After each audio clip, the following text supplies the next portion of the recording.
పథకాలనేటివి మనకు పేదలకు కానీ లబ్ధి చేకూరుస్తాయా, నష్టం చేకూరుస్తాయా? నష్టం ఏం లేదన్న, లాభమే చేకూరుస్తున్నాయి. కానీ అందులో ఉన్న వాళ్ళకి కూడా లబ్ధి అవుతుంది.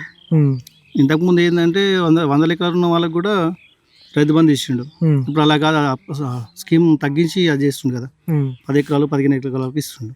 ఉమ్, అది బెటరే కదా, ఉమ్, సామాన్య రైతుకు యూజ్ అవుతుంది కదా. ఆ రకంగా బెటరే. ఉమ్, 100 ఎకరాలు ఉన్న వాళ్ళకు, మల్లారెడ్డి లాంటి వాళ్ళకు చాలా అంతకుముందు కేసీఆర్ సార్ బెనిఫిటే చేసిండు. ఉమ్, మన లాంటి వాళ్ళకు ఏముంది 5 ఎకరాలు 10 ఎకరాల వరకు అందింది. ఉమ్. అలా పథకాలనేటివి మనకు పేదలకు కానీ లబ్ధి చేకూరుస్తాయా, నష్టం చేకూరుస్తాయా? నష్టం ఏం లేదన్న, లాభమే చేకూరుస్తున్నాయి. కానీ అందులో ఉన్న వాళ్ళకి కూడా లబ్ధి అవుతుంది. ఉమ్, ఇంతకుముందు ఏంటంటే వందల ఎకరాలు ఉన్న వాళ్ళకి కూడా రైతు బంధు ఇచ్చిండు. ఉమ్, ఇప్పుడు అలా కాదు, స్కీమ్ తగ్గించి అది చేస్తుండు కదా. ఉమ్, 10 ఎకరాలు 15 ఎకరాలకు ఇస్తుండు. ఉమ్, అది బెటరే కదా, ఉమ్, సామాన్య రైతుకు యూజ్ అవుతుంది కదా. ఆ రకంగా బెటరే.